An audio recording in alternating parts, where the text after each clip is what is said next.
पुराने सेशंस में किसी का कोई क्वेश्चन है क्या?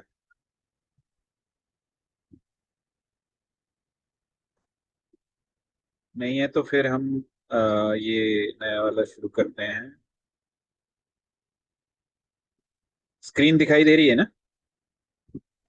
जी भाई, दिख रही है। भैया दिखाई दे रही। ठीक है, तो पहले प्रार्थना शुरू कर लेते हैं। ओम अज्ञानतिमिरन्धस्य ज्ञानञ्जन शलाकया चक्षुरुन्मिलितं येन तस्मै श्री गुरुवे नमः। नमो विष्णुपादाय कृष्णपृष्ठाय भूतले श्रीमते भक्ति वेदांत स्वामिनेति नामिने। नमस्ते सारस्वते देवे गौरवाणी प्रचारणे निर्विशेष शून्यवादी पाश्चात्य देशतारणे। जय श्री कृष्ण चैतन्य प्रभु नित्यानंद श्री अद्वैत गदाधर शिवासादि गौर भक्तवृंद। हरे कृष्णा कृष्णा कृष्णा हरे हरे, हरे राम राम राम हरे हरे। तो सभी को हरे कृष्णा बार। हरे कृष्णा हरे कृष्णा। ठीक है, तो आज हम लास्ट खोज है हमारी, सार तत्व की विविधता में सच्ची एकता। अभी हमारा प्रश्न कैसे होता है कि अगर हमने बार बार भगवान के बारे में सुना, या तो क्या कृष्ण ही भगवान है या फिर सारे धर्मों में क्या समानता है? भाई मुस्लिम भी धर्म फॉलो करते हैं, क्रिश्चियन भी करते हैं, और भी जैन है, बौद्ध धर्म है, सिख धर्म है, तो उनमें उनमें और हम में क्या समानता है? मतलब क्या वो सब सेम है, सब अलग है? ये हमें पता करना है, क्योंकि ये क्वेश्चन सबका होगा कि क्या हमारा ही उद्धार होगा, जो कृष्ण को भजेंगे उनका ही उद्धार होगा, या किसी और का भी होगा, या सबको भगवत धाम जाना है? ये सब देखेंगे। तो जैसे आपने देखा होगा कि सभी धर्मों में सब लोग माला जप करते हैं, है ना? किस आपने सबने देखा है ना कि मुस्लिमों में भी एक स्फटिक की या एक ग्लास कांच की सी माला होती है, उसको करते हैं लोग। या फिर क्रिश्चियनों में भी माला जप करते हैं, और सिखों में भी माला जप करते हैं। सबने सबको पता है ना कहीं नाम जप सब लोग करते हैं, है ना? तो अगर जी। भगवान एक है, फिर इतने सारे धर्म क्यों हैं? है ना, इतने सारे धर्म अलग अलग। हमने यही पढ़ा ना अब तक, पिछले 7 सेशन में, कि भगवान एक है, तो फिर इतने सारे धर्म क्यों आ गए? है ना? तो उसका जवाब है ना, और इतने सारे धर्म ये सब है। इस्लाम है, सिखिज्म है, जूडिज्म है, क्रिश्चियन है ना, बुद्धिस्ट है, जैनिज्म है, तो हिंदुइज्म है, इतने सारे धर्म है ना? तो फिर भगवान कौन है फिर?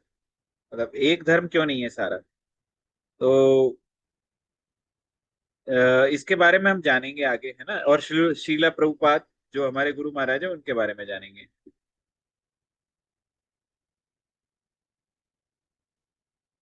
तो हर धर्म के सिद्धांत एक जैसे हैं।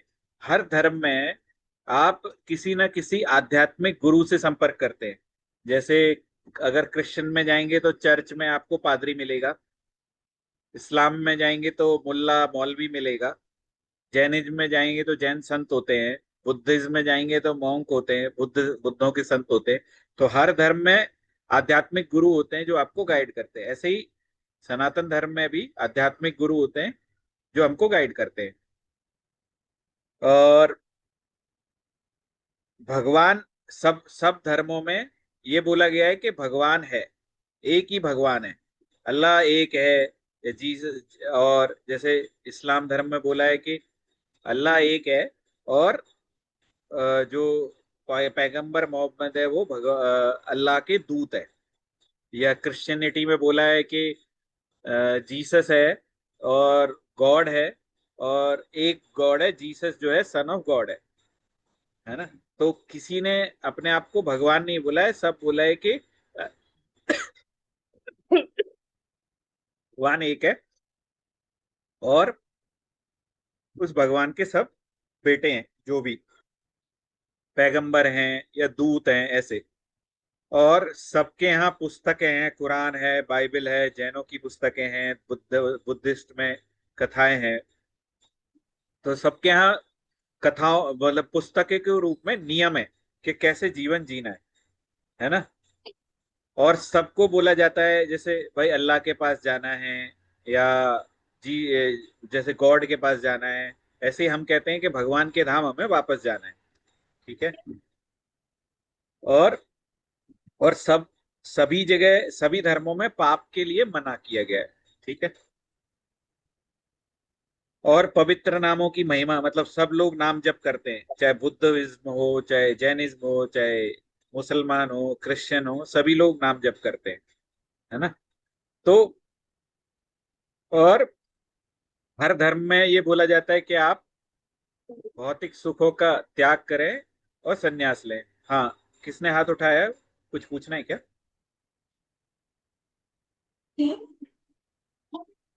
ये वीवो से जिसने हाथ उठाया है कौन है? Vivo V2120। गलती से उठ गया, ठीक है। तो ये हैंड रेस किया है, मैं लोअर कर देता हूँ। अगर कुछ है तो कोई प्रश्न है तो पूछ सकते हैं। तो हम नास्तिक नहीं रह सकते, मतलब इस पूरी स्लाइड का जो सार है वो ये है कि हम कोई ना कोई धर्म फॉलो करते ही है, हम नास्तिक नहीं रह सकते। और हम कोई ऐसा नहीं कर सकते कि अब मेरा कोई धर्म नहीं है। ऐसा ऐसा ज्यादातर लोग नहीं करते हैं, कोई ना कोई धर्म वो फॉलो करते हैं, है ना। और जब हम धर्म का फॉलो करते हैं तो हमें उससे रिलेटेड जो सिद्धांत हैं, जो रूल्स हाँ हैं, उनका पालन करते हैं। जी हाँ। सब लोग म्यूट कर लीजिएगा प्लीज।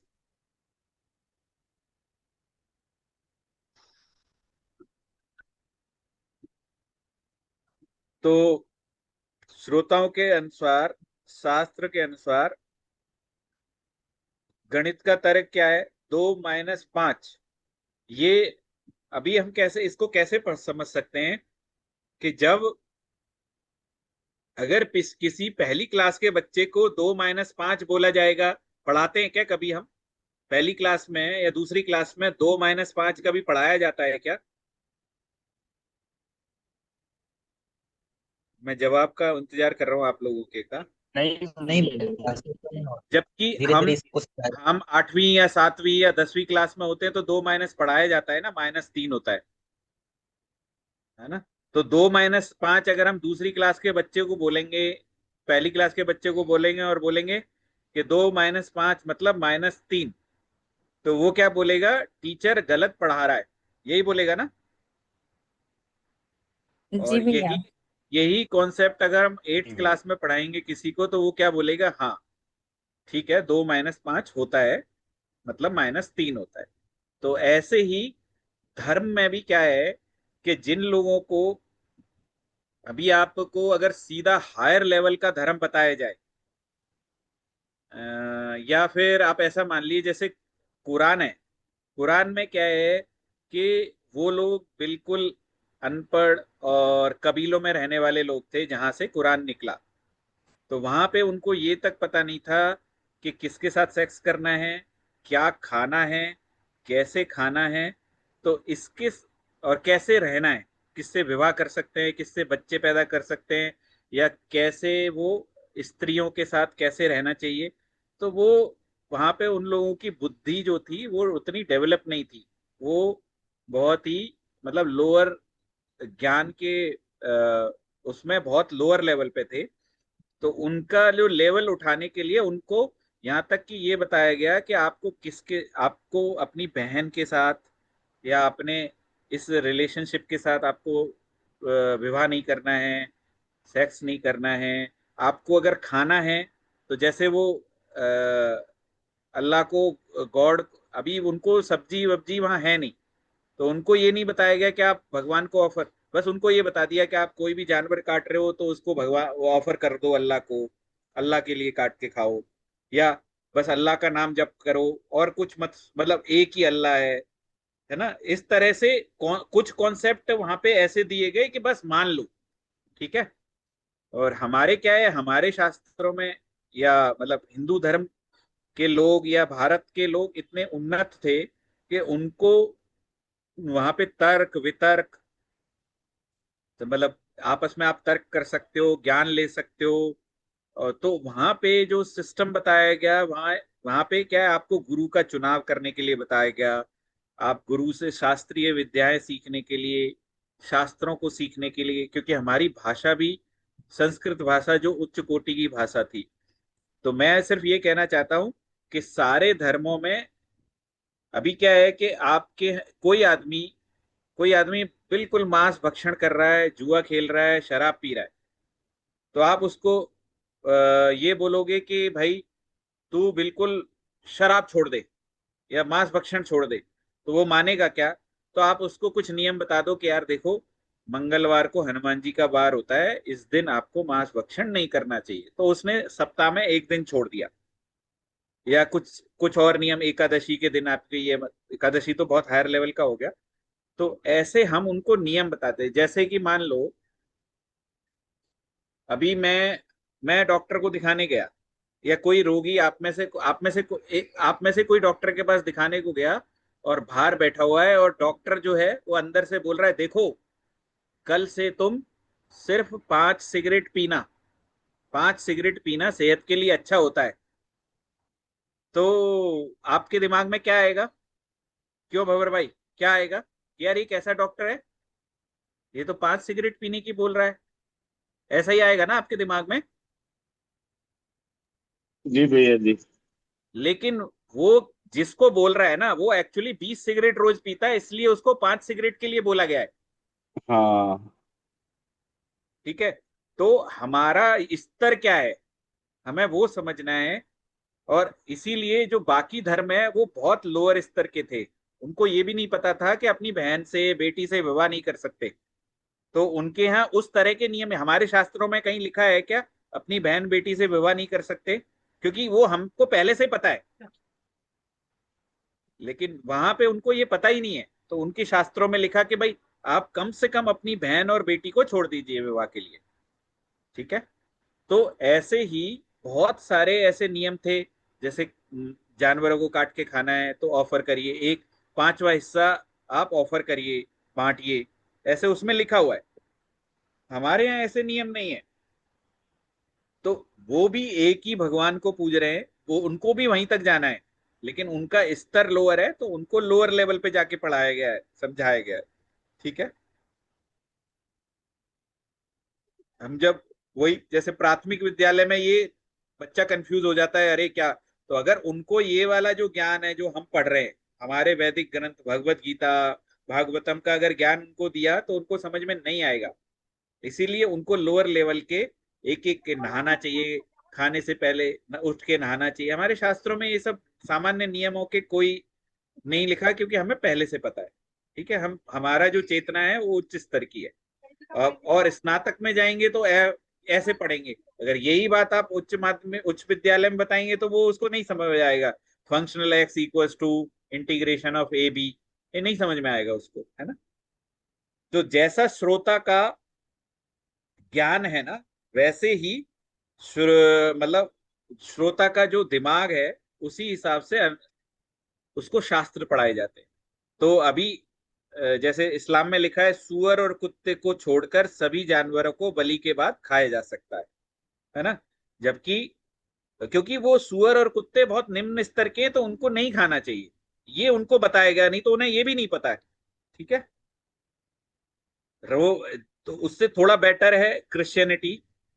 तो रोमन कैथोलिक शुक्रवार को छोड़कर प्रतिदिन मांस खाते हैं, है ना। तो उनको एक दिन के कम से कम एक दिन तो ये इनकी चेतना सही रहे। ठीक है। उसके बाद जो हम स्नातक वाले सनातन वाले जो उच्च स्तर की चेतना वाले हैं, मांस खाना पाप में जीवन का एक स्तंभ है, और सच्चा आध्यात्मिक जीवन तब तक शुरू नहीं हो सकता जब तक हम भगवान के सभी प्राणियों के प्रति दया नहीं दिखाते। ये सनातन धर्म है। अभी ये सबको समझ में आया। और बाकी धर्म भी सब सेम ले जा सकते हैं, लेकिन आपकी चेतना के स्तर के अनुसार। ठीक है ना। जी भैया जी, समझ में आया। अभी जैसे हमको मैंने मैंने पहले से डीवाईएस कर रखा है, तो मैं भगवत गीता पढ़ रहा हूँ। आपको भगवत गीता अभी पढ़ाया नहीं है, अभी आपने डीवाईएस कर लिया, तो हम भगवत गीता के प्राइमरी लेवल को पढ़ेंगे, अभी उसके 8 से 10 क्लास होते हैं। फिर नेक्स्ट जाएंगे हम भगवत गीता श्लोक बाय श्लोक, पहले चैप्टर से 1 बाय 1। अभी आज के बाद से जो थर्सडे को क्लास शुरू होने वाली है शाम को 7:30 से 8:30, जो प्रभु जी लेने वाले हैं अभय गोविंद प्रभु, वो ब्रह्मचारी हैं। तो वो आपको भगवत गीता में से पहले मुख्य मुख्य श्लोक पढ़ाएंगे। और जो मैं मेरे कुछ कॉन्सेप्ट मेरे द्वारा जो पढ़ाए गए वो नहीं समझ में आए तो आप उनसे प्रश्न भी पूछ सकते हैं। पहले मैंने सोचा था कि एक ऑफलाइन क्लास होती है उसी में ऑनलाइन हो जाएगी आपकी, पर अभय गोविंद प्रभु ने बोला नहीं प्रभु जी, साधकों के क्वेश्चंस रहते हैं, बहुत सारे प्रश्न रहते हैं।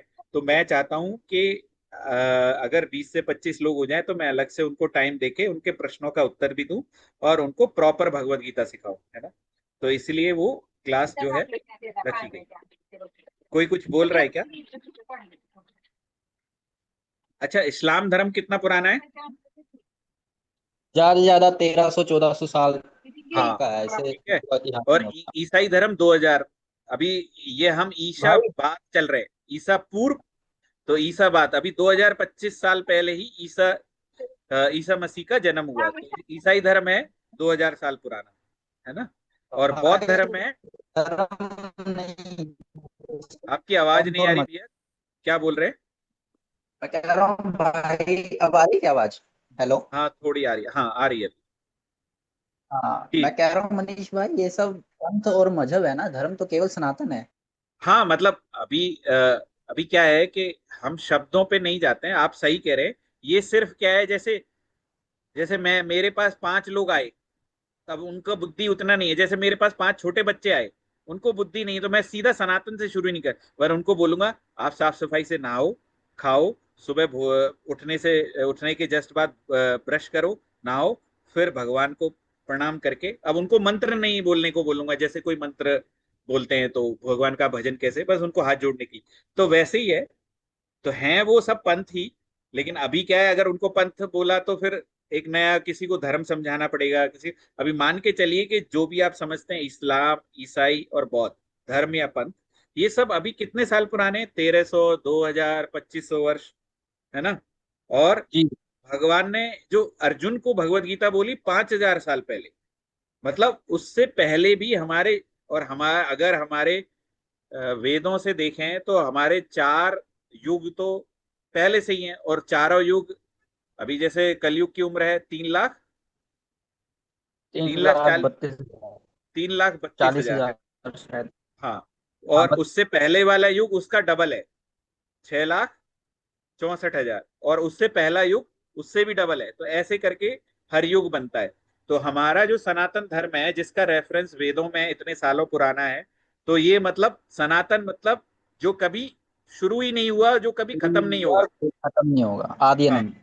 हाँ, जिसका कोई अंत नहीं है या जिसकी कोई शुरुआत नहीं है ना। ठीक है, सृष्टि का जो आरंभ है वो सनातन से ही है।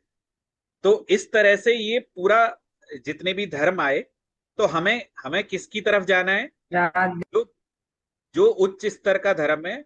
वैसे तो हम सब लोग सनातनी ही हैं। बस मैं आप इससे ये प्रश्न का उत्तर देना चाह रहा हूं आपको कि ऐसे बहुत सारे लोग पूछेंगे, अरे भगवान कृष्ण या भारत में लेने वालों का ये उद्धार होगा क्या? किसी उद्धार इनका भी होगा, और इनके यहाँ भी मेथड्स हैं। पर वो मेथड्स जो है वो बहुत लोअर लेवल के हैं, क्योंकि उनकी बुद्धि लोअर लेवल की है। अगर आपकी बुद्धि और चेतना उच्च स्तर की है तो आपको उच्च स्तर का ही धर्म का मार्ग फॉलो करना चाहिए। ठीक है।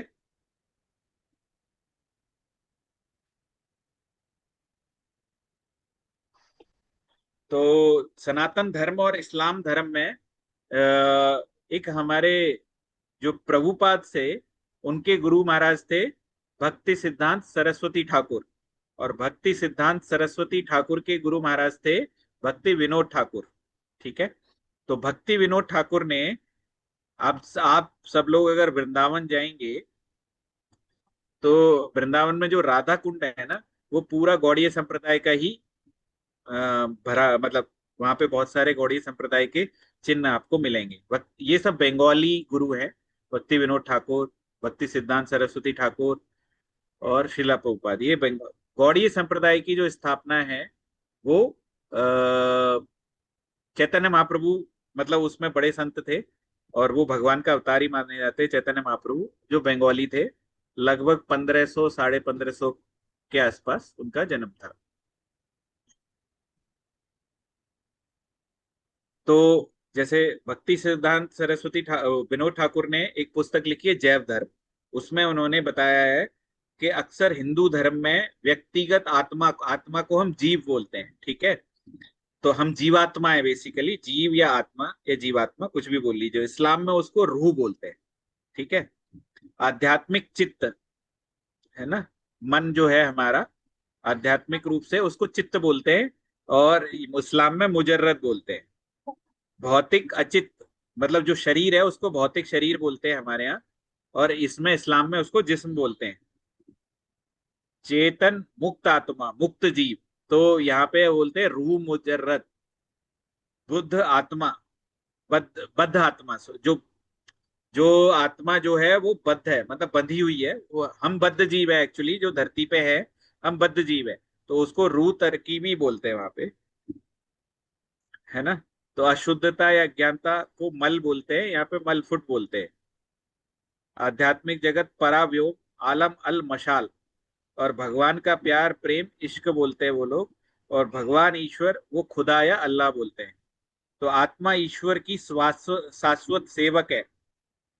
तो ये किताब पुस्तक में लिखा है, जीवेरा स्वरूप है कृष्णेर नित्यदास। तो जो जीव है, जो हम हैं, उसका जो मुख्य स्वरूप है, जैसे नमक का क्या स्वरूप होता है, नमक, नमक का क्या गुण है, नमकीन नमकीन होता है ना। किन होगा। ऐसे ही, हाँ, ऐसे ही चीनी का गुण क्या है, मीठा है। गन्ने का गुण मीठा। क्या है, मीठा है।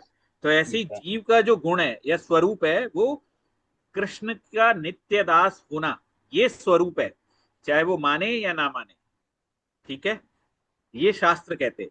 तो ऐसे ही इस्लाम में लिखा है, रूह भगवान का शाश्वत सेवक है, खुदा का, है ना। सेवक बना रहता है ना, बंदा, खुदा का बंदा, बंदा मतलब सेवक, ठीक है।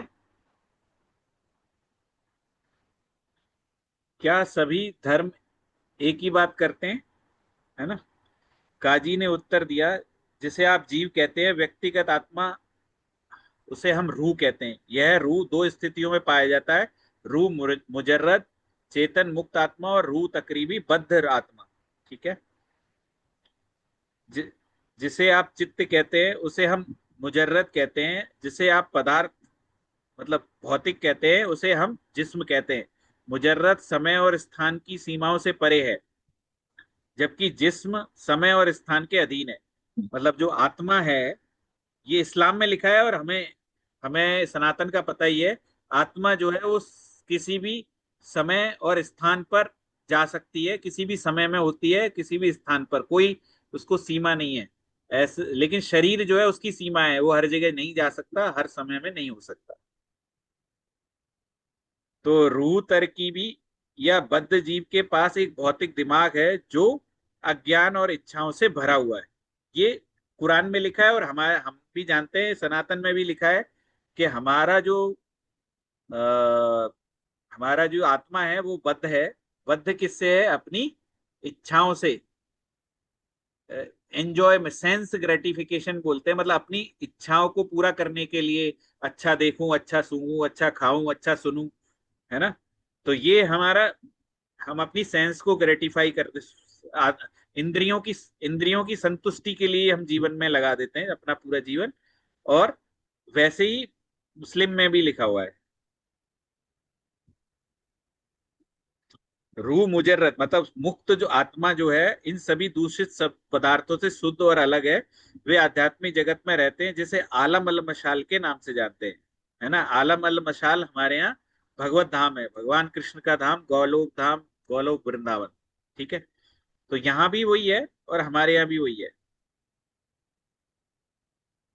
तो क्या सभी धर्म एक ही बात कहते हैं, प्रत्येक आत्मा को मृत्यु का आस्वादन करना होगा, सब जगह यही लिखा है। इस सांसारिक जीवन में सुख केवल भ्रम है, ठीक है। सही कह रहा हूं ना, सही लिख रहा है ना यहाँ पे कि इस सांसारिक जीवन में सुख एक भ्रम है। हम में से कौन सुखी है, अभी कौन आप में से कोई ऐसा है जो जो जिसको कोई दुख नहीं हो, कोई ऐसा परेशानी नहीं कोई है। नहीं। तो फिर कोई हम नहीं। हम इस शरीर में हैं और इस संसार में हैं, तो हमें सुख का भ्रम होता है बस, यार मैं बड़ा खुश हूं, है ना, या फिर मुझे ये मिल जाए तो बड़ा खुश हो जाऊंगा, और वो मिलने के बाद क्या हम सच में खुश होते हैं क्या? नहीं। नहीं भैया। तो ये भ्रम है, ठीक है। परं, परंतु जो अपने ईश्वर के प्रति अपना कर्तव्य निभाते हैं, उनके लिए ऐसे उद्यान जिनके नीचे नदी बहती है और वे सदा सुरक्षित रहते हैं। तो बेसिकली हमारा ईश्वर के प्रति क्या कर्तव्य है? जीव का क्या धर्म है? नित्य कृष्ण दास, है ना। तो जीव का धर्म क्या है? भगवान का हमेशा दास बने रहना। दास भी नहीं, दासों का दास, भगवान के जो दास हैं उनका भी दास बना रहना। भगवान कब प्रसन्न होते हैं? जब हम भगवान के भक्तों की सेवा करते हैं, भगवान के दासों की सेवा करते हैं, तो भगवान प्रसन्न रहते हैं।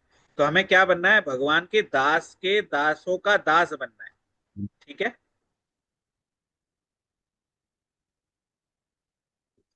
सनातन धर्म अक्सर हिंदू धर्म के नाम से जाना जाता है, और ईसाई धर्म में बाइबल एक ग्रंथ है।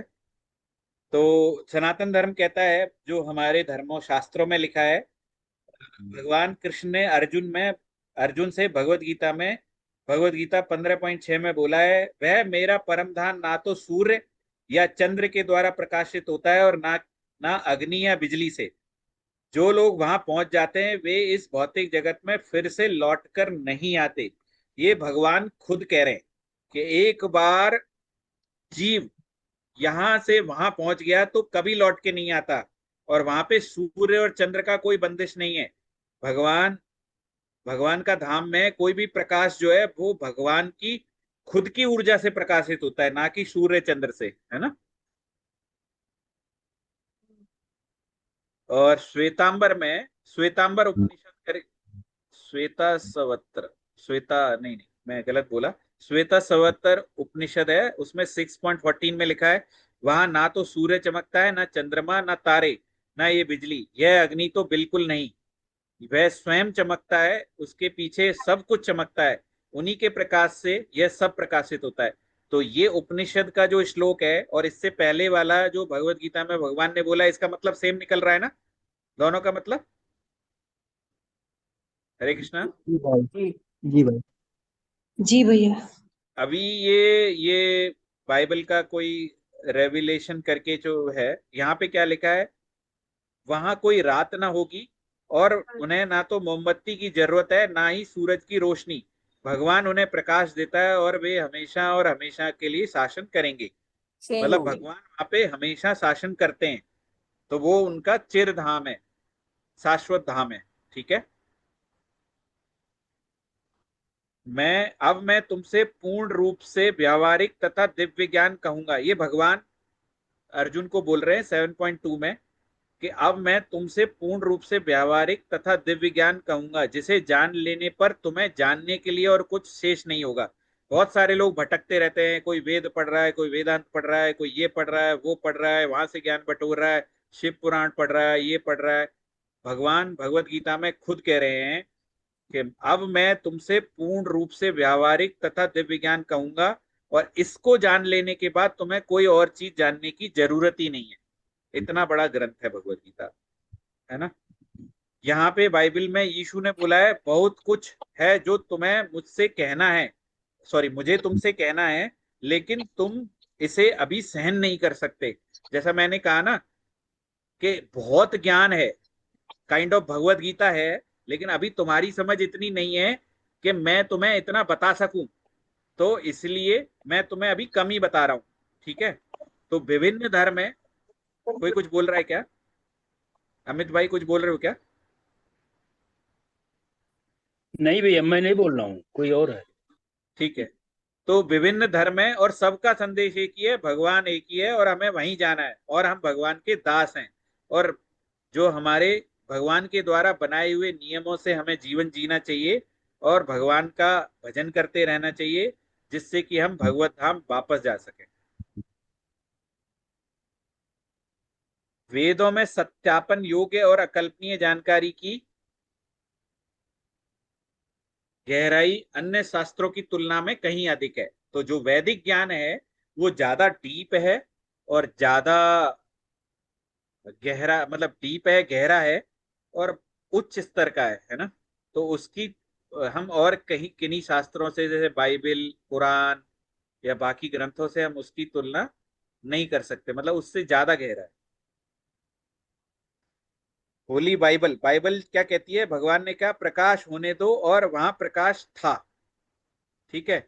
भगवान ने कहा यहाँ पृथ्वी हो और वहां पृथ्वी थी। ठीक है। दूसरी नहीं दूसरी समझ ओर रहा हूँ। श्रीमद् भागवतम ब्रह्मांड के साथ साथ सभी जीवों की रचना। अभी क्या है, जैसे बाइबल क्या कहती है, यहाँ प्रकाश है, यहाँ पृथ्वी है, तो बता दिया बस, ठीक है। यहाँ पे जब आप हमारे श्रीमद् भागवतम जो ग्रंथ है उसको पढ़ोगे ना, तो उसमें ब्रह्मांड की संरचना कैसे हुई है, फिर जीव की संरचना कैसे हुई है, और सारा जो ब्रह्मांड है कैसे चलता है, कैसे रचा गया है, ये सब पूरी गहराई से सारी चीजें बताई गई हैं। आपको पता है 1600 के आसपास गैलीलियो ने दूरबीन की खोज की थी, पता है क्या आपको? गैलीलियो का नाम सुना है आपने? जी जी जी। तो गैलीलियो ने जब बोला कि पृथ्वी गोलाकार नहीं अंडाकार है, तो सॉरी, दूरबीन। अंडाकार नहीं गोलाकार है, तो गैलीलियो को लोगों ने मतलब मार ही डाला था। लेकिन बाद में जब लोगों ने उसकी दूरबीन से देखा तो यार पृथ्वी तो गोल है, संतरे जैसी है। तो लेकिन आप अगर भगवान का जो सूकर अवतार है, वराह अवतार है, आप देखेंगे तो भगवान वराह ने अपने दांतों के ऊपर पृथ्वी जो रखी हुई है वो चित्र बहुत सालों से अपने शास्त्रों में अवेलेबल है, और उसका आकार कैसा है? गोल है। तो ये बात 1600 में यूरोप और अमेरिका को पता लगी, लेकिन हमको तो हमारे शास्त्रों के द्वारा हमें बहुत पहले से पता थी। तो ऐसी बहुत सारी चीजें हैं जो हमारे शास्त्रों में, तो वहां पे उस टाइम साइंटिस्ट नहीं थे, उस टाइम तो ये कोई खोज नहीं हुई है।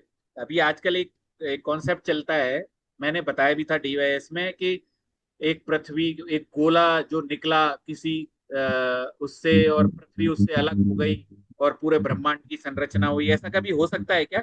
कोई चीज फेंकने से अपने आप इतने व्यस्त तरीके से आ सकती है क्या? आप 9 बॉल को फेंको, और जैसे 9 ग्रह है ना हमारे, 9 बॉल को फेंको तो वो अपनी अपनी जगह पे पहुंच जाएंगी क्या, आप जहाँ चाहेंगे? नहीं ना। नहीं भैया जी। हाँ, तो ऐसे ही भागवतम ब्रह्मांड के साथ साथ सभी जीवों की रचना कैसे होती है, इसकी चरण दर चरण जानकारी देता है। वैदिक शास्त्रों के में दिए गए ब्रह्मांड के 24 तत्वों का सांख्य या गिनती दर्शन वैज्ञानिक रूप से व्याख्या योग्य और सिद्ध है। अभी अभी जिस पे हम पंच तत्व पे बेस जो कर रहे हैं ज्ञान, यह क्या, ये कोई आदमी ने खोज खोज सकता है क्या? कोई आदमी या कोई साइंटिस्ट? ये तो पहले से ही स्टेब्लिश ज्ञान है। भगवान ने सांख्य दर्शन, जो कपिल मुनि है, जो भगवान कृष्ण का ही अवतार है, उन्होंने अपनी माता को सांख्य दर्शन का ज्ञान दिया। भागवतम के आप तीसरे कैंटो, तीसरा कैंटो को हिंदी में क्या बोलेंगे, सेक्शन। 12 वो है ना भागवतम में, तो तीसरे जो अध्याय तो नहीं है, मेरे सेक्शन नाम, होगा। हाँ जो भी है, तो तीसरे में भगवान कपिल मुनि ने इतना गूढ़ इसका ज्ञान दिया अपनी माता देवहूति को, तो वो सांख्य दर्शन है ना। सांख्य क्या, नहीं समझ में आया, सांख्य क्या? सांख्य हम, जो हमारा बॉडी है ना, जी। उसके बारे में बताया, 5 तत्व, उसके बाद 3 तत्व मन बुद्धि अहंकार, फिर आत्मा, और उसका भी फिर 24 तत्व बनाए, और पंच तत्व 25, और ये सब जो आप पढ़ रहे हो ना, बहुत सारा पंच तत्व में, ये भी सांख्य दर्शन का ही पार्ट है। पंच तत्व का ज्ञान आप एक बार को मान लो कि ये सांख्य दर्शन का एक 2% 3% उसका एब्स्ट्रैक्ट है। ठीक है। उसके बाद वेदों में सत्यापन योग्य और अकल्पनीय जानकारी की गहराई अन्य शास्त्रों की तुलना में कहीं अधिक है, ये दूसरा एक प्रमाण। भगवान महान है, कोई कई धर्म कहते हैं भगवान महान है, भगवान प्रेम है, भगवान सर्वशक्तिमान है, लेकिन वे शायद ही इस बारे में कोई जानकारी देते हैं कि भगवान सबसे महान व्यक्ति कैसे हैं। अभी जैसे आप वो पढ़ोगे, बाइबल पढ़ोगे या कुरान पढ़ोगे, आपने सुना भी होगा, वहां पे बस अल्लाह है, उसके लिए कुछ करना है। कौन है अल्लाह, कैसा अल्लाह, क्या उसकी लीला, क्या वो कैसे प्रेम डेवलप करें, कुछ नहीं बताया है। लेकिन हमारे यहाँ भागवतम है, भगवान कृष्ण की लीलाएं हैं, रामायण है, भगवान राम की लीलाएं हैं। तो भगवान के पूरे जो 10 अवतार हैं उनकी लीलाएं हैं। तो जिससे हमें प्रेम बढ़ता है, हमारे अंदर इंटरेस्ट आता है ना। तो भगवान महान कैसे हैं, उन्होंने कैसी कैसी लीलाएं की। अभी मैं आपको कहूं कि ये आदमी महान है, तो आप पूछोगे कैसे, पूछोगे ना, इसने क्या काम किया ये महान है।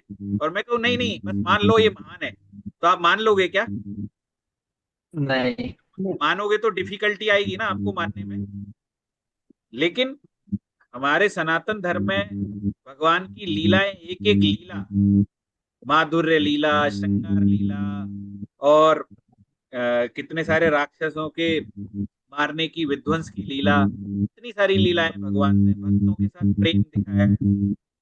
कोई एग्जाम्पल देगा भगवान के कौन कौन से भक्त हैं और जिन्होंने मतलब जिनके साथ भगवान ने मतलब प्रेम दिखाने के लिए कुछ भी किया है, लिमिट सारी सीमाएं तोड़ दी हैं उन्होंने। किसी किसी भक्त का नाम याद है आपको? आवाज कट रही है। मेरी आवाज कट रही है क्या? जी।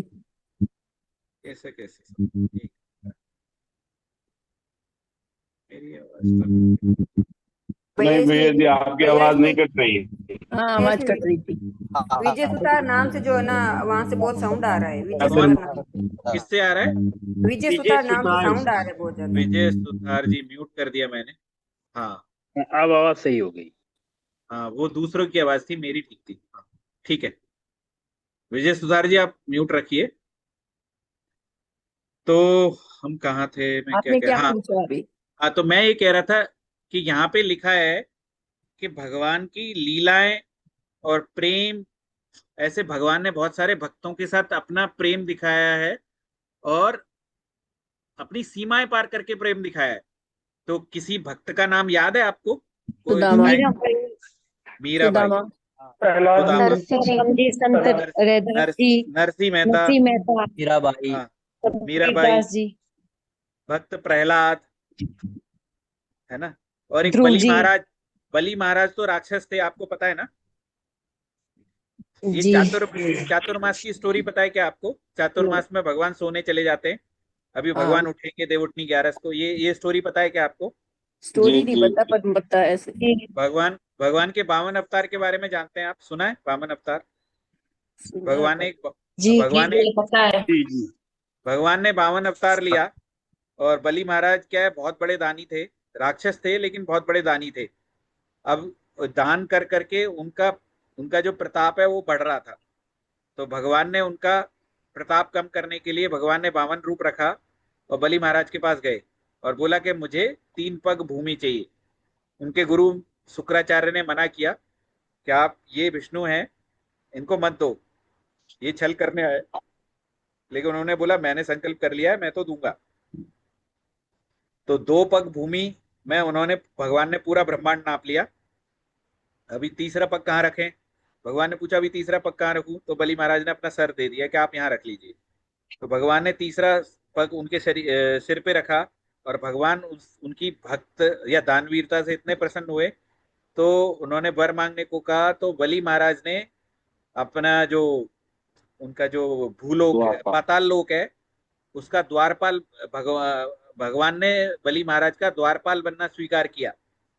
तो भगवान द्वारपाल बने इन 4 महीने। और फिर बाद में लक्ष्मी माता आई, उन्होंने फिर बलि महाराज को ये राखी भाई बांधी बताया। और उनसे फिर वचन लिया। तो भगवान 4 महीने बलि महाराज के यहाँ द्वारपाल बन के रहते हैं, जिसको हम 4 महीने भगवान चतुर्मास चले का। जाते हैं ऐसा मानते हैं, है ना। तो भगवान कितने बड़े दयालु हैं।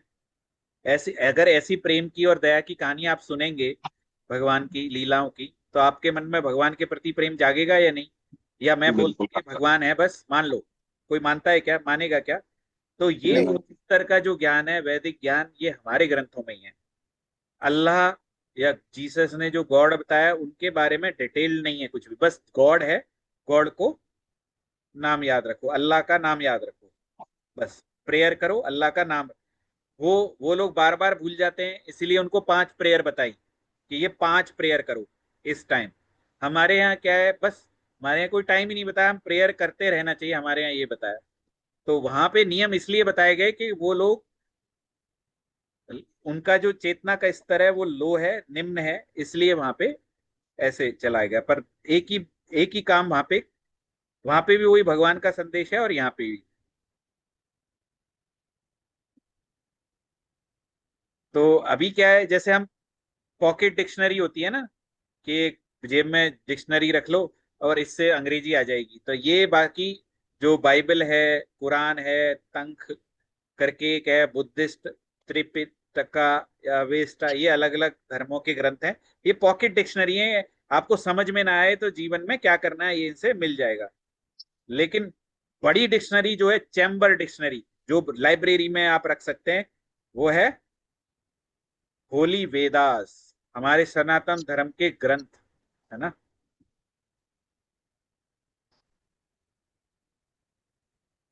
तो भगवान की परिभाषा पढ़ लेते हैं। भगवान की एक सरल परिभाषा है, जन्मादि अस्य यत, जिससे सब कुछ उत्पन्न होता है। ये श्रीमद् भागवतम का पहला कैंटो, पहला अध्याय, पहला श्लोक, जन्मादि अस्य यत, जिससे सब कुछ उत्पन्न होता है, वो है भगवान। ठीक है। बाइबल में यीशु खुद को ईश्वर का पुत्र होने का दावा करते हैं। ठीक है। जो कोई प्रभु का नाम लेगा उसका उद्धार होगा, ये लिखते हैं रोमन 10:13 में। हमारे पिता जो स्वर्ग में सृजन करते हैं, पवित्र हैं, उनका नाम लेना चाहिए, ये मैथ्यू 6:9 में लिखा है। कुरान में लिखा है, मोहम्मद खुद को ईश्वर का पैगंबर या ईश्वर दूत कहते हैं, मोहम्मद अल्लाह के रसूल हैं, ये अल-फतह 48:29। मोहम्मद आपके किसी आदमी का पिता नहीं है, लेकिन वह अल्लाह के संदेशवाहक और नबियों की मोहर है, ये अल अहजाब ये कहता है। ठीक है। और भगवत गीता क्या कहती है, कोई पढ़ के बताएगा इसको, क्या लिखा है? भगवत गीता क्या कहती है? यीशु खुद को ईश्वर क्राइस्ट नहीं, का भगवत पुत्र गीता होने का लास्ट में ये मैंने पढ़ दिया, भगवत गीता क्या कहती है? मैं समस्त मैं आध्यात्मिक समस्त तथा भौतिक जगतों का कारण कारण, हूँ। कारण सर्व हूँ। कारण कारणम, दूत है। जी, प्रत्येक प्रत्येक वस्तु वस्तु मुझसे ही उद्भूत है, भगवान खुद कह रहे हैं। यहाँ पे बाकी दो में, कुरान में, बाइबल में यीशु या मोहम्मद पैगंबर कुछ कह रहे हैं क्या मैं ईश्वर हूँ, मुझसे ही सब निकल रहा है? वो कह रहे हैं मैं पुत्र हूँ या ईश्वर का दूत हूँ। लेकिन भगवत गीता में भगवान खुद कह रहे हैं स्वयं को। तो पहले बात तो भगवान कहते हैं मैं ही भगवान हूँ। ये सिर्फ एक ही ग्रंथ ऐसा है जिसमें लिखा है, भगवान ने खुद बोला है मैं भगवान हूँ। आपको दुनिया के किसी ग्रंथ में और कोई नहीं बोलेगा कि मैं भगवान हूँ। वैसे मेरे जैसा आदमी बोल सकता है मैं भगवान हूँ, लेकिन जो जो ऑथेंटिक लोग हैं उनमें किसी ने आज तक नहीं बोला मैं भगवान हूँ। उन्होंने बोला है मैं भगवान का दूत हूँ, भगवान का पुत्र हूँ, मैं आसुम। भगवान का सेवक हूँ। लेकिन भगवत गीता में ही भगवान कहते हैं मैं भगवान हूँ, मैं समस्त आध्यात्मिक और भौतिक जगतों का कारण हूँ। मतलब जो कुछ हो रहा है सब मेरे कारण हो रहा है, और प्रत्येक वस्तु मुझसे ही निकली है, उद्भूत है, मुझसे ही बनी है, मुझसे ही निकली है। ठीक है। समझ में आ रहा है ये सब? जी भैया जी जी। भैया जी। हम बहुत सारा कंफ्यूज रहते हैं, कौन भगवान है, इसको पूज लें, उसको पूज लें, ये पूज लें। तो हम वहां पे हम डिफिकल्टी है, तो आपको क्लैरिटी मैं दे रहा हूं कि भगवान भगवत गीता में खुद कह रहे हैं कि मैं भगवान हूं।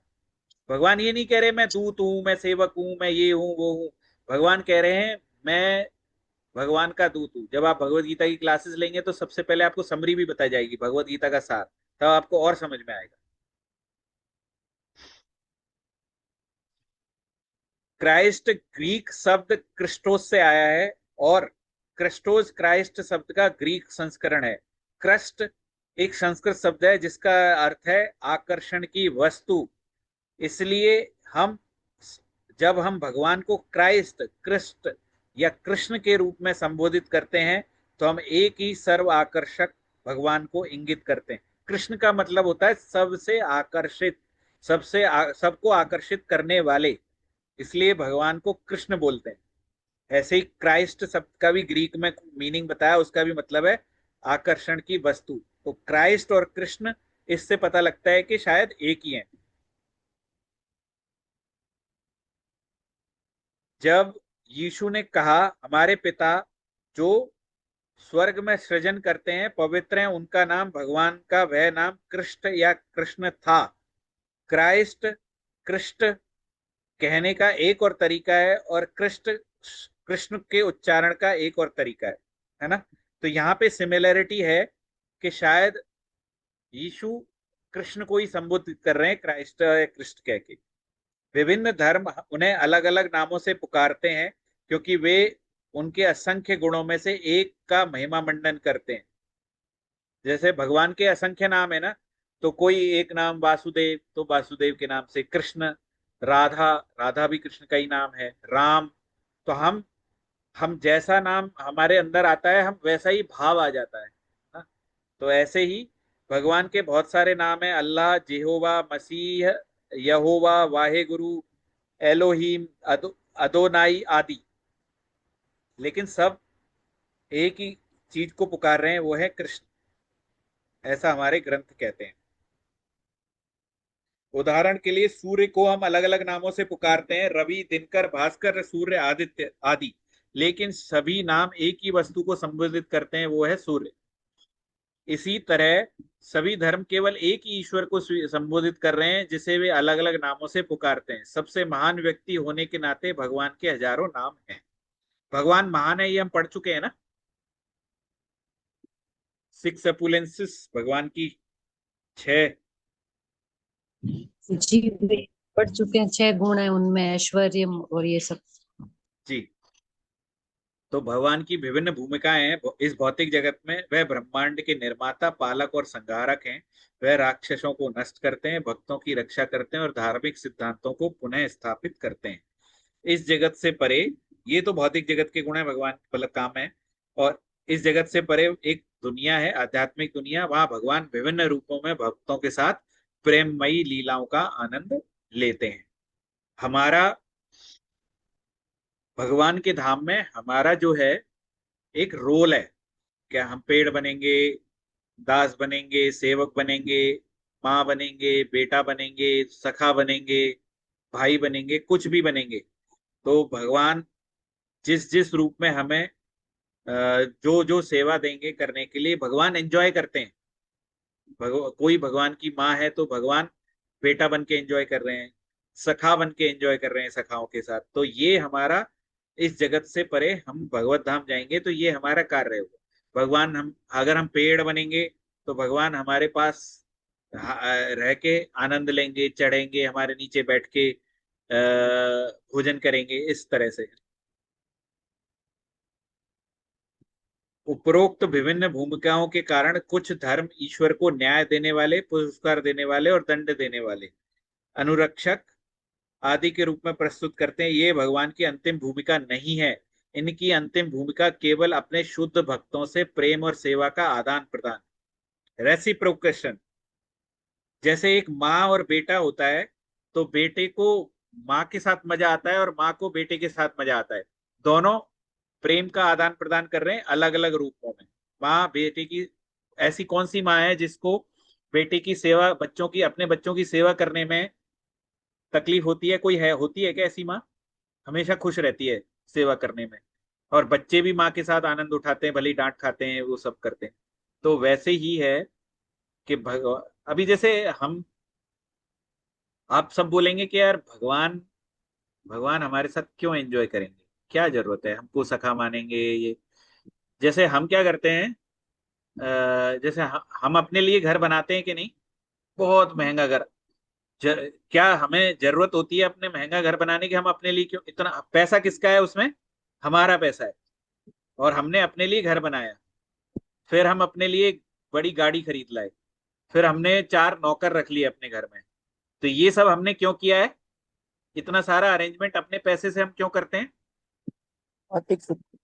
अपने एंजॉय करने के लिए। भौतिक सुख सुविधाओं के लिए। सुख सुविधाओं का आनंद उठाने के लिए।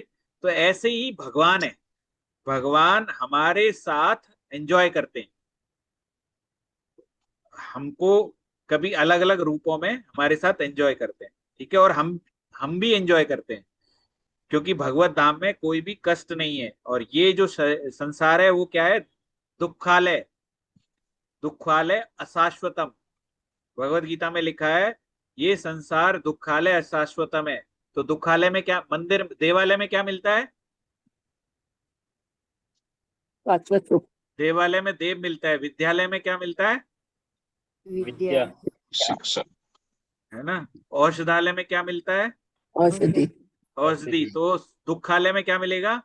दुख। दुख। तो ये संसार जो है वो दुखालय अशाश्वतम है, ये भगवत गीता में भगवान कहते हैं। और यहाँ पे लिखा है कि भगवान की अंतिम भूमिका ये नहीं है, भगवान मैं आपको लड्डू चढ़ाऊंगा, सवामनी करूंगा, ये भोग लगाऊंगा, आप मुझे ये दे दो, या पाप किया है मैंने तो इसको मेरे को दंड मिलेगा।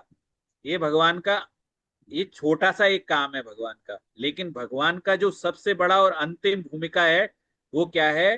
कि अपने शुद्ध भक्त, जो भगवान के शुद्ध भक्त बन चुके। शुद्ध भक्ति कैसे? जब हमारे अंदर से अनर्थ निकल जाएंगे, हमारे अंदर विचार और चेतना में भगवान का ही हमेशा नाम रहेगा, तो हम भगवान के शुद्ध भक्त बन जाएंगे। तो भगवान फिर हमसे एंजॉयमेंट का आदान प्रदान करते हैं, भगवान प्रसन्न होते हैं और हमें भी प्रसन्न करते हैं।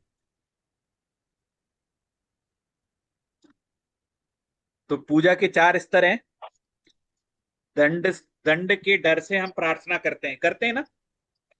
हम में से जी। बहुत लोग यार ये हो जाएगा, हम भगवान का भजन कर लेते हैं दंड के डर से। ये पहला स्तर है हमारा ना, लोअर स्तर।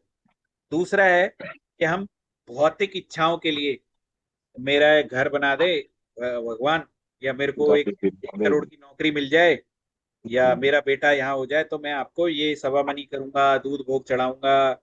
और क्या क्या मन्नतें मांगते हैं हम? दर्शन करने आऊंगा, और आपका मंदिर बनवा दूंगा, और एक फर्श बनवा दूंगा, और हॉस्पिटल वो धर्मशाला में कमरा बनवा, ऐसे करते हैं ना हम लोग भौतिक जी। लाभ के लिए। तो ये हमारा सेकंड लेवल है, ये भी लोअर लेवल में माना जाता है। तीसरा है कि हम कर्तव्य, कि भगवान डबल ने 5 11 8। क्या, कोई कुछ बोल रहा है क्या? हाँ, कोई बोला था। अच्छा, ठीक है। और तीसरा हमारा लेवल है कि हम भगवान को थैंक यू बोलते हैं, जो हमें मिला है। एक होता है ना कृतज्ञ, कृतज्ञता पूर्वक, भगवान आपकी कृपा से मुझे ये मिला, भगवान आपकी कृपा से मुझे ये मिला, आपकी जैसी आपको आप कृपा बनाए रखना। हम कुछ मांग नहीं रहे हैं, पर कृपा रूप में जो भगवान ने जो कृपा किया उसके लिए हम उनको बार बार धन्यवाद कह रहे हैं। ये है तीसरा। उसमें संतुष्ट है। हाँ। और चौथा स्तर होता है प्रेम। तो ये जब हम चौथे स्तर पे पहुंच जाएंगे ना, तब हमारा जो हम शुद्ध भक्त बन जाएंगे। और फिर क्या होगा? भगवान हमको भगवत धाम में जगह भी देंगे, हमसे प्रेम का आदान प्रदान भी करेंगे, और हम भगवान के भक्ति में, भगवान की सेवा में एंजॉयमेंट भी करेंगे, ठीक है। तो हमें चौथे स्तर तक जाना है ना। अभी मान लो कि कोई आदमी बिल्कुल भक्ति नहीं करता, अभक्त है, तो उसको हम डरा के कि अबे भगवान की प्रार्थना कुछ नहीं मिलेगा तुझे, कुछ नहीं होगा, तो ऐसे कर सकते हैं। उसके बाद अच्छा तेरे को कुछ चाहिए यार, मुझे कुछ नहीं मिल रहा, तू तू भजन करता है क्या? कि नहीं यार मैं बिल्कुल। तू थोड़ा भजन कर, एक माला जप कर, तेरे को मिल जाएगा, तेरा स्वास्थ्य ठीक हो जाएगा, तेरे को घर मिल जाएगा, तेरे बच्चे ठीक हो जाएंगे, सब ठीक हो जाएगा, है ना। ऐसे हम सेकंड लेवल की भक्ति कराते हैं। तीसरी है कि जो भी मिला है, जब इच्छा वाली लेवल पे पहुंच जाएगा तो उसको अगले स्तर पे ले जाना है, कि आप बोलो कि भगवान जो मिला है उसमें भगवान को धन्यवाद, थैंक यू याद करना शुरू करो। फिर चौथे स्तर की प्रेम भक्ति होती है, ठीक है। ये बहुत इंपॉर्टेंट स्लाइड है, ये समझ में आई क्या सबको? बिल्कुल। कोई प्रश्न है क्या इसमें कुछ? जी भैया आ गई अच्छे से। जी। तो अब हमको ये देखना है, आपको हमको डिसाइड करना है हम कौन से स्तर की भक्ति कर रहे हैं, है ना। और हमें ये भी पता है कहाँ जाना है, तो जिस भी स्तर पे है उससे ऊपर वाले स्तर पे जाने की कोशिश करेंगे। और सभी ऐसे ही भक्ति का यही स्तर है, यही चरण है। हम में से कोई अलग अलग स्तर पे होगा, जरूरत नहीं है, बस आप समझिए मेरा स्तर क्या है और मैं अगले स्तर पे कैसे जाऊं। और हमारे गुरु महाराज प्रभुपाद की कृपा हुई, कृष्ण की इच्छा हुई तो मैं आपकी इसमें मदद भी करूंगा, है ना। मतलब हमारे जो क्लासेस होंगी उससे हमारा थोड़ा और प्रगति होगी। श्रीला प्रभुपाद आध्यात्मिक दुनिया के दूत थे, इनके बारे में थोड़ा जान लेते हैं।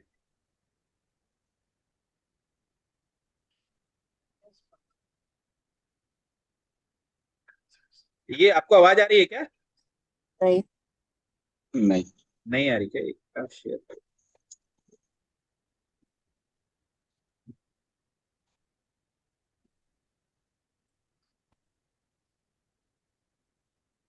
ये प्रभुपाद के बारे में जानने के लिए ये slide.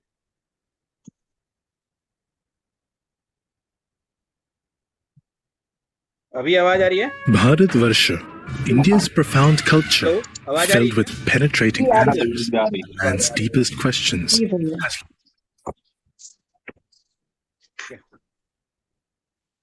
long guided thought in the Eastern and Western world. Ancient philosophers like Pythagoras, medieval thinkers like Voltaire, modern scientists like Schrödinger, Heisenberg, and messengers such as Swami Vivekananda accepted Indian philosophy for guidance and inspiration. Yet the purpose of this culture remained unknown, hidden in the hearts of India's greatest mystics. Thus, 50 years ago, in 1965, this rarefied essence was carried by a compassionate 70-year-old saint, Srila Prabhupada, to the shores of the Western world.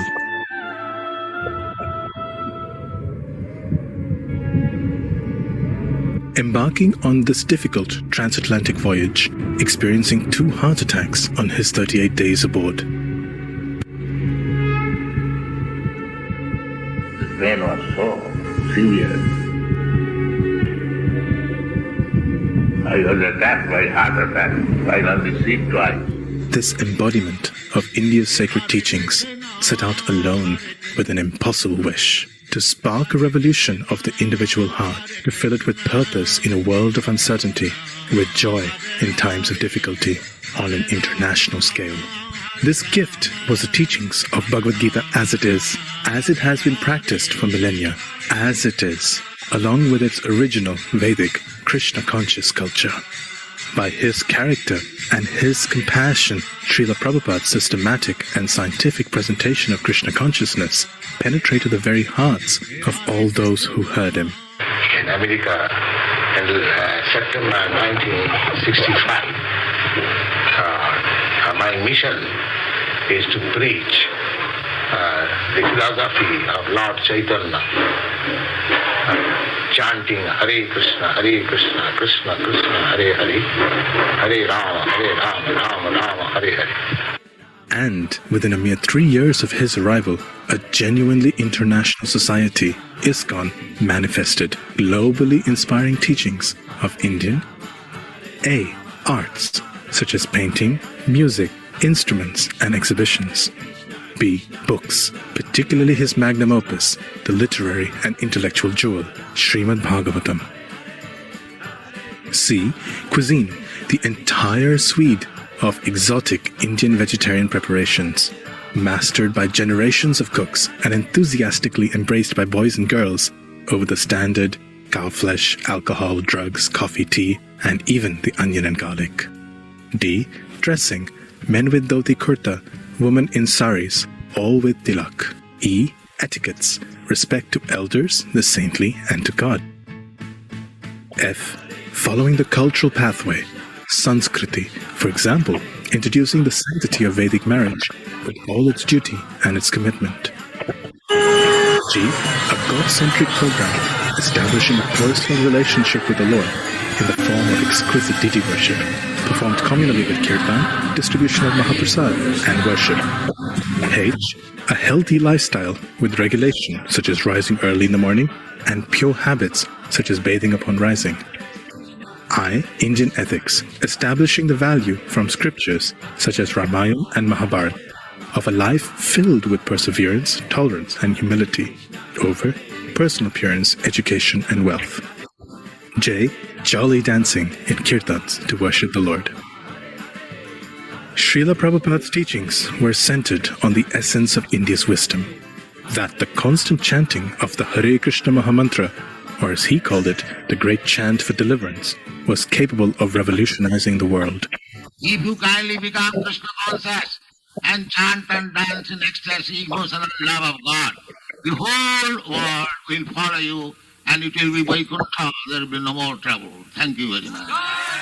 His gifts to India included 3 major centers of culture and education in 1. Bombay, the economic capital of India. 2. Vrindavan, India's foremost place of worship. And 3. Sri Ram Mayapur, ISKCON's international headquarters. Srila Prabhupada's unprecedented achievements have created an imperishable legacy. Their magnitude is understood only in terms of how the world has changed since his arrival on Western shores. Indians are now valued not only for their technical competence, but also for their character, their holistic culture, and their loving devotion to the Lord. Today, his students form a body of world-class spiritual leaders to carry on Srila Prabhupada's mission of compassion. Truly, India has regained its position as a genuine beacon of light for the entire world, for generations to come, especially with the construction of the Temple of Vedic Planetarium.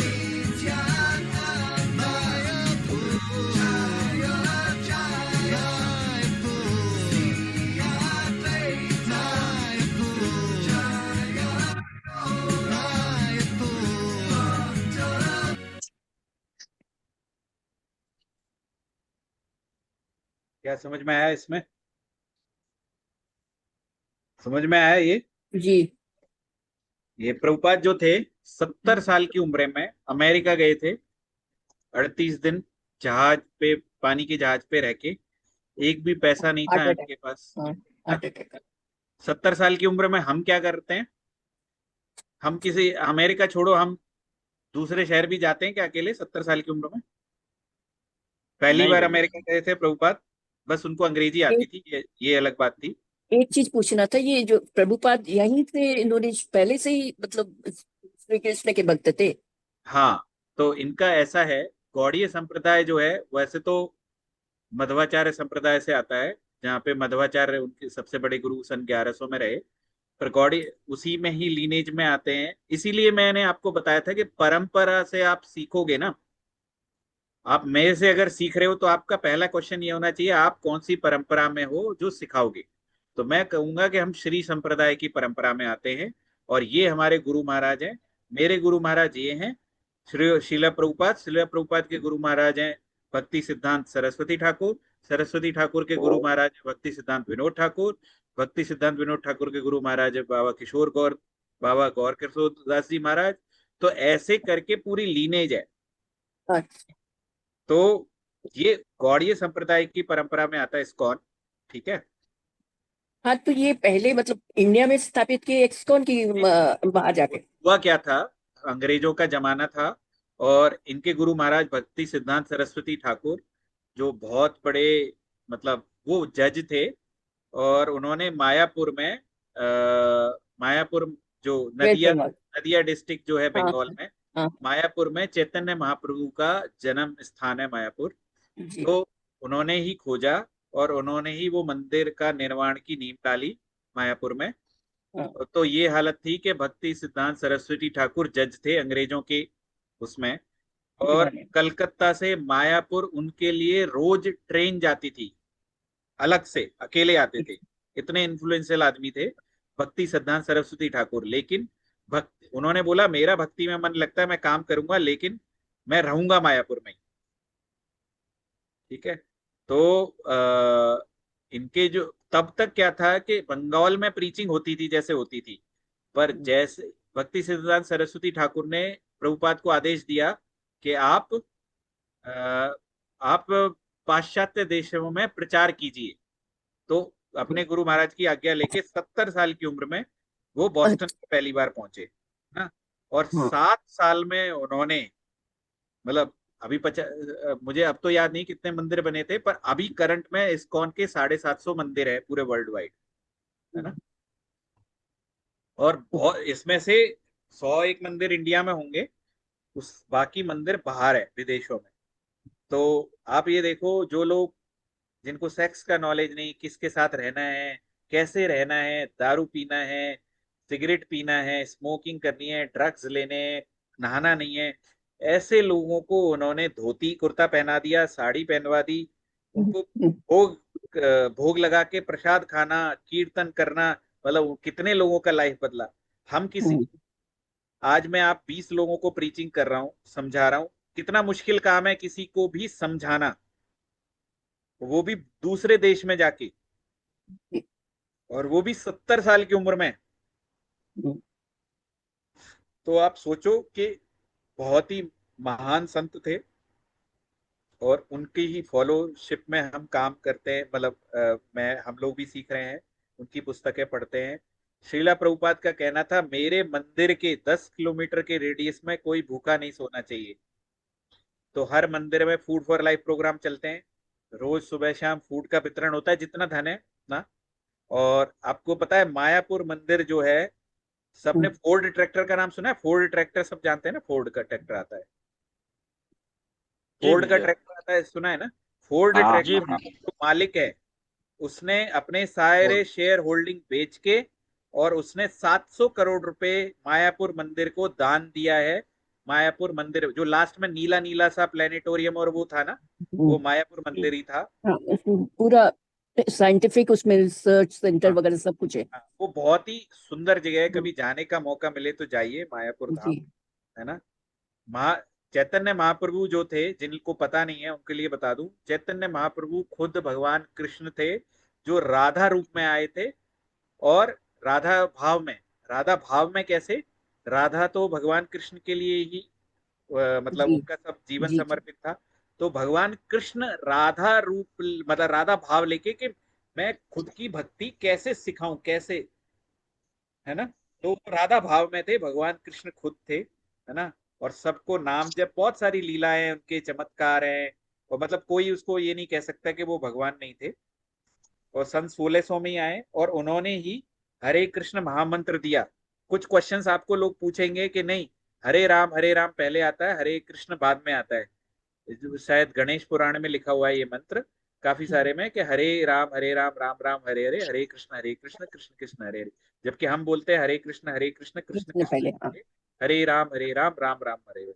तो ये इसकी भी एक कहानी है कि महाप्रभु का, जब महाप्रभु के साथ बहुत लोग हो लिए, तो महाप्रभु को थोड़ा अपोजिशन होने लगा। लोग बोलने लगे, नहीं आपने मंत्र आप ऐसे नहीं दे सकते, ये महामंत्र है, आप किसी को भी नहीं दे सकते, ये बड़े पंडित पुजारी ज्ञानी लोग ही ये मंत्र ले सकते हैं। तो महाप्रभु ने कहा, नहीं, मैं इस मंत्र को उल्टा कर रहा हूं, अब ये तुम्हारा मंत्र नहीं रहा, और मैं ये सबको दूंगा। तो उन्होंने उसका सीक्वेंस बदला। आपको भी पता है वाल्मीकि का उद्धार हो गया मरा मरा कह के। हाँ, मरा मरा मरा। तो भगवान का नाम कैसे भी लो, सब सही है। पर हाँ, अभी हम हरे कृष्ण कृष्ण कृष्ण हरे हरे, हरे राम राम राम हरे हरे। हरे इसमें राधा रानी का नाम है, और हरे राम में हरे जो है सीता मैया का नाम है, और राम जो है वो आपको पता है, और कृष्ण आपको पता ही है। तो हरे कृष्ण मतलब राधे कृष्ण, हरे राम मतलब सीता राम। सीता। ठीक है, तो आगे चलते हैं। ये हमारा आज का सारांश है। हमने अलग अलग धर्मों के बारे में पढ़ा, सब में सेम है। हमारा धर्म जो है सनातन धर्म, वो उच्च कोटि का और गहराई वाला है, और हमको उससे हटना नहीं है। और श्रीला प्रभुपाद कैसे आध्यात्मिक दुनिया के दूत बन के आए। इस्कॉन के बारे में कोई भी भ्रांति है, क्वेश्चन है, मैं आंसर दे सकता हूँ। लेकिन क्योंकि मेरी भी वही भ्रांतियां थी, और बाद में जब मैं यहाँ जुड़ा, तो मैं यहाँ पे मैंने देखा, ये तो मतलब ये बहुत बड़ा स्पिरिचुअल सेंटर है, वैदिक एजुकेशन का बहुत बड़ा गढ़ है। यहाँ पे अगर आपको वैदिक एजुकेशन स्टेप बाय स्टेप सीखनी है, तो यही सबसे बढ़िया तरीका है। आप सब लोग छोटे छोटे शहरों में हैं, वहाँ पे शायद मंदिर नहीं होगा, तो आप यहाँ जुड़े रहिए। और मैं कोशिश करूंगा, हरि भगवान से प्रार्थना करूंगा, आपको यहाँ से ही बैठे बैठे ये ज्ञान सिस्टमेटिक ढंग से वीक में, हमारे यहाँ इस्कॉन में बोला जाता है एसोसिएशन, भक्तों का एसोसिएशन कैसे मिलेगा? श्रवण करके, सत्संग सुन के, तो वो हम तैयारी कर रहे हैं। बुक रीडिंग, आप भगवत गीता पढ़िए। इस्कॉन की भगवत गीता मैंने बहुत पढ़ी है, तो सबसे बेस्ट इस्कॉन की भगवत गीता लगी, क्योंकि उसमें तात्पर्य आप पढ़ोगे तो आपको भगवान से प्रेम जागेगा। जो कि मेन एसेंस है वैदिक शास्त्रों का। और तीसरी है चैंटिंग, आपको मंत्र बता दिया। एटलीस्ट एक माला जप नियम से करिए, सुबह करिए, शाम करिए, दोपहर करिए, जितनी जल्दी करेंगे उतना ज्यादा लाभ होता है। ये मेरा पर्सनल एक्सपीरियंस है, मैं भी फॉलो नहीं कर पाता। मैं 16 माला जप करता हूँ, लगभग 1.25 घंटे लगते हैं। तो पहले सुबह 8 कर ली, शाम को जब टाइम मिला 8 कर ली, या 16 एक सिटिंग में कर ली, वो अपना अपना इच्छा है। पर एक माला जप से अपना आध्यात्मिक यात्रा शुरू करिए। तो ए हो गया, बी हो गया, सी हो गया। डी मतलब डाइट। तो डाइट कैसी होनी चाहिए? भगवान का भोग लगा के आप भोजन करें, अपना भोजन लें, चाहे कुछ भी हो, सब भगवान को अर्पण करें, भोग लगाएं, फिर उसको ग्रहण करें। तो उसमें जितने भी सिन है वो चले जाएंगे। भगवान के भोग में कोई भी प्याज लहसुन नहीं होना चाहिए। और जब भगवान का भोग बनाएंगे, पकाएंगे, अगर पका के बना रहे हैं, जैसे फल और कच्चा सामान लाके डायरेक्ट फल लगा रहे हैं तो कोई बात नहीं, लेकिन अगर पका के बना रहे हैं तो भगवान का अपने मन में चेतना लाइए, भगवान का ध्यान करिए कि मैं आपके लिए भोग बना रहा हूँ भगवान, और मेरी इसमें कॉन्शियसनेस बढ़ाएं। फिर भोग बनाइए, भोग लगाइए, और फिर सबको प्रसाद के रूप में दीजिए। जो भी आप भोजन करें सब प्रसाद के रूप में ही लें। ठीक है, ABCD हो गया। ठीक है, ई है एंटरटेनमेंट, वो अभी हम नहीं कर पाएंगे, जिसमें कीर्तन होता है, डांसिंग होती है, भगवान के कीर्तन पे डांस करना, वो फिर देखेंगे, कभी मिलेंगे तब करेंगे। तो ये ABCD फॉर्मूला आप फॉलो कीजिए, आपका विकास भी होगा आध्यात्मिक चेतना का, आपके जो मानसिक कष्ट हैं वो भी कम होंगे, आध्यात्मिक यात्रा में प्रगति होगी। फिर जैसी हरी इच्छा होगी वैसा होगा, है ना। ठीक है, कोई सवाल है किसी का यहाँ तक? आप में से सब लोग क्लास अटेंड करने वाले हैं मुझे लग रहा है ना? आपने जी ज्वाइन कर भैया लिया ना करेंगे। नया ग्रुप? मैं नहीं कर सकती हूँ। क्यों? क्योंकि चाहती तो हूँ पर मेरा रेगुलर नहीं रहेगा, और आप बोल रहे हैं रिकॉर्डिंग नहीं मिलेगी। नहीं नहीं, रिकॉर्डिंग रहेगी, मैंने वहां लिखने के लिए बोला था, रिकॉर्डिंग नहीं रहेगी। तो आप चाहती तो हूँ जानना, नहीं पर नहीं, आप करिए दीदी, विजय दीदी आप जरूर करिए। क्या रिकॉर्डिंग जब लिख देते हैं ना लोगों को, तो लोग आना बंद कर देते हैं। और क्या है, मान लो एक, अभी मैं 20 लोग हैं तो मुझे भी अच्छा लग रहा है, एक दो लोग होंगे तो मजा नहीं आता ना पढ़ाने में या सिखाने में। रिकॉर्डिंग रहेगी, जी मैं जी। पंचतत्व वाले ग्रुप में ही रिकॉर्डिंग, मतलब यूट्यूब पे ही रहेगी जैसे अभी आ रही है। रिकॉर्डिंग कहना इसलिए पड़ता है नहीं रहेगी, क्योंकि लोग फिर आते नहीं, यार रिकॉर्डिंग मिल जाएगी, आपको पता है ना सब लोग ये कहते तो हैं जी आलसी लोग हैं, इसलिए। अदरवाइज रिकॉर्डिंग रहेगी। एक्चुअली आप लोगों को प्रसाद भी मिलना चाहिए, लेकिन अभी आप सब दूर हो, तो नॉर्मली हम कैसे करते हैं, भगवत गीता घर पे होस्ट करते हैं प्रोग्राम, प्रभु जी आते हैं कीर्तन करते हैं, फिर भगवत गीता की 1-1.5 घंटे की क्लास करते हैं। उसके बाद सब लोग प्रसाद लेते हैं, घर में ही प्रसाद बनाते हैं हम, 30-40 लोग आते हैं, सब लोग प्रसाद लेते हैं, वीक में एक बार बैठ के हंसी टिटोली जो भी है आध्यात्मिक चर्चा करते हैं और सब चले जाते हैं। ये हमारा प्रोग्राम रहता है 2-2.5 घंटे का। अभी आप लोगों के साथ क्या, मैं दूर हूँ तो आपको प्रसाद तो मैं खिला नहीं सकता, है ना। आप पर हाँ यही प्रसाद दे रहे हैं भैया। हाँ मिल गया। यही हाँ, यही प्रसाद मेरे लोगों के लिए बहुत अच्छा है।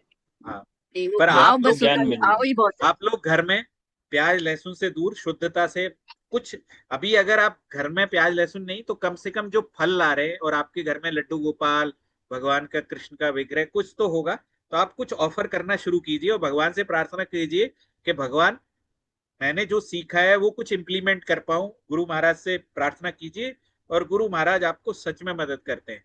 मैं आपको एक वीडियो और भेजूंगा, आपका मतलब दिल रोने लगेगा। एक वीडियो, और एक हमारे प्रभु जी थे, उनको लंग्स में इन्फेक्शन हो गया, यंग थे, 25-30 साल के होंगे, और डॉक्टर ने बोल दिया 2-3 घंटे 4 घंटे की जिंदगी है, तो आप प्रार्थना करो भगवान से। तो किसी की कृपा हुई, गुरु महाराज यूएस में थे, एक गुरु महाराज थे वो यूएस में थे, अमेरिका से, उन्होंने, उनको अचानक से कॉल आ गई, वो उनको कोई दीक्षा नहीं मिली थी, तो गुरु महाराज ने बोला कि आपको दीक्षा चाहिए, कि हाँ चाहिए। मतलब 3 घंटे का आपका जीवन बचा है, डॉक्टर बोल रहा है, लंग्स में पानी भरा हुआ है, और उन्होंने कहा हाँ मुझे दीक्षा चाहिए महाराज। तो बोले कि ठीक है। तो एक प्रोसेस होता है, महामंत्र बोलते हैं और बोलते हैं कि 4 रेगुलेटिव प्रिंसिपल है। No meat eating, no intox, meat eating तो पता है, मांस नहीं खाना है, कोई भी शराब ड्रग्स नहीं लेना है, नो नो गैम्बलिंग, किसी भी तरह का जुआ नहीं खेलना है। चौथा है नो इलिसिट सेक्स, मतलब अपनी धर्मपत्नी के अलावा किसी के साथ सेक्स नहीं करना है। ये 4 नियम पालन करने होते हैं तो आपको गुरु महाराज से दीक्षा मिल जाती है। और जैसे ही गुरु महाराज ने दीक्षा दी, आप विश्वास नहीं करोगे, 3 घंटे बाद पेशेंट का लंग्स का पानी सूख गया और पेशेंट इतना ठीक हो। मेरे पास वीडियो मैं आपको भेजूंगा, मैं पूरी स्टोरी इसलिए बता रहा हूँ, वो सारी बातचीत जो है वो अंग्रेजी में, आप हिंदी में कन्वर्ट कर लीजिएगा, पर आपको ना आपका मन रोने लगेगा कि यार ऐसा भी चमत्कार होता है इस धरती पे। अभी की बात है, कुछ 2-4-6 महीने पुरानी, है ना? बिल्कुल होता है भैया जी। हाँ इंडियन तो हमारे इधर में भैया जी पैरालाइज का एक मंदिर है। हम्म, तो यहाँ पैरालाइज का कहीं इलाज नहीं है पंचतत्वों के अलावा मेरे हिसाब से। और यहाँ जाते हैं और हाथों हाथ वहाँ जमीन पे उतरते ही 50% रिलीफ मिल जाता है। और 3 दिन में 7 फेरी देनी पड़ती है, पंखा लगाता है, 100% ठीक हो जाता है। तो आप लोग सब एक भगवत गीता और खरीद लीजिए इस्कॉन वाली, या फिर आप बोलोगे तो मैं सबको भिजवा भी सकता हूँ जो सीरियस लोग हैं। पढ़ी जी नहीं हम हो, पढ़ा लेंगे, हुआ है। हिंदी में मिल। हाँ हिंदी में मिल, हिंदी। भैया मैं मेरे को अंग्रेजी आती नहीं, आप सब लोग मान के चलिएगा। भिजवा सकते हो भैया तो भैया भिजवा इस्कॉन दो। वाली क्या अलग है? है क्या? हाँ इस्कॉन वाली, इसको देखो श्लोक सेम है, श्लोक तो भगवान के ही है ना, वही सेम है, कहीं से कोई भी पढ़ लो। उसके बाद जो अर्थ है वो थोड़ा बहुत अंतर हो सकता है, लगभग सेम है, लेकिन जो तात्पर्य है, बिना तात्पर्य के हम लोगों की समझ नहीं है कि हमको भगवत गीता समझ में आ जाए।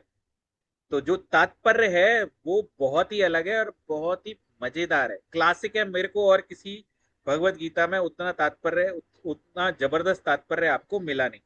आप बोलोगे तो इसके क्या है, हम प्रभु जी क्या है एग्जाम भी लेंगे आप लोगों के, अगर आप चाहोगे तो। जैसे पहला चैप्टर खत्म होगा तो आपको एग्जाम देना है ना, एग्जाम की तैयारी कर, मैं आपके तैयारी भी करवाऊंगा एग्जाम की। तो हम मतलब प्रॉपर जैसे स्कूल में पढ़ते हैं ना कोई भी चीज, वैसे ही हम इस भगवत गीता को पढ़ने ही वाले हैं। पर आपके ऊपर है, आप कैसे, कितनी गहराई से और कितनी समझ के साथ पढ़ना चाहते हैं। ठीक है दीदी, मैं आपको लिंक भेज दूंगा, आप वहां से खरीद सकते हैं, ऐसा कर सकते हैं, है ना? जी और किसी को खरीदने का मन नहीं है तो मेरे को बता दीजिए, मैं भिजवा भी दूंगा, कोई प्रॉब्लम। बस मेरा हिंदी एक ही में मिलेगी उद्देश्य है भैया। कि सब लोग पढ़े आराम से, कितना तसल्ली प्राइस से। होगा भैया उसका? 210 रुपए की है शायद, 220 रुपए की हिंदी वाली। हिंदी में मिलेगी, इंग्लिश में? नहीं, हिंदी, हिंदी में इंग्लिश, हिंदी में मराठी, हिंदी में जिसको हाँ, जो दोनों भाषा अच्छा, भाषा चाहिए में। वो मिल जाएगी। ठीक ठीक सारी ठीक। भाषाओं में उपलब्ध लिंक है। शेयर कर दीजिएगा भैया, हैं? लिंक शेयर कर दीजिएगा जी, मंगा लो। मैं लिंक शेयर कर दूंगा, आप अपनी एक कॉपी मंगा के रखिए, क्योंकि जब प्रभु जी पढ़ाने लगेंगे ना तो आपको नोट्स बनाने पड़ेंगे वहां पे, उसी वहीं अपनी कॉपी रखिए, तो वहां पे आप लिख सकते हैं कि यहाँ पे ये मतलब बताया है, प्रभु जी ये भी बताएंगे, ये बहुत इंपॉर्टेंट श्लोक है, ये एग्जाम में आ सकता है। तो इस तरह से जिनको एग्जाम देना है, एग्जाम से डर के ना भागना नहीं है, अगर जिनको देना है वही देना है एग्जाम, जिनको नहीं देना है वो नहीं भी दे सकते हैं, ऐसा। कितने दिन बाद एग्जाम जैसे? नहीं नहीं, जैसे जैसे चैप्टर खत्म होते अच्छा, जाएंगे, हाँ होते वो जाएंगे। बेटर। हाँ बहुत वो हार्ड बेटर, एंड फास्ट नहीं है एग्जाम, इसलिए कि क्या होता है ना, समझे क्या? क्या एग्जाम में समझ हम में आया। टाइम पे और तरीके से रहते हैं, है ना? जी जी। हाँ एग्जाम का एक दिमाग में रहता है कि यार एग्जाम देना, अच्छे से समझेंगे बस पर आप में से जो नहीं देना चाहता है वो नहीं भी दे, कोई प्रॉब्लम नहीं है, जरूरत नहीं है। मैं तो ये देने से बता रहा क्या हूँ। समझ आएगा? हाँ, तो सिस्टम होता है, सिस्टम से चलेंगे तो अच्छा रहेगा, है ना? ठीक है, सभी को फिर हरे कृष्णा, मिलते हैं अगली हाँ, भगवत गीता की क्लास में। भैया अभी एक हमारी यूएस जी कंप्लीट। लास्ट क्लास की, हरे भैया हरे एक कृष्णा। लास्ट कृष्णा क्लास हरे की। कृष्णा। हाँ, अरे एक चीज और, कोई भी वीडियो ऑन करके 2-2 मिनट अगर लोग आप बता पाए कि कैसा आपको लगा, क्योंकि प्रभु जी मेरे मेरे से मतलब उनका ये रहता है कि आपने सिखाया अच्छा लोगों को, या फिर लोग कुछ नहीं सीखे, या प्रश्नों के आप उत्तर नहीं दे पाए, तो ऐसा इस कारण से आप लोग अगर कुछ बताना चाहें कि ये कमी रह गई, ये अच्छा था, ये मेरे को रियलाइज हुआ, मैंने ये शुरू किया, ये मैंने अलग से शुरू किया ऐसा, तो आप में से कोई बता सकता है वीडियो ऑन करके?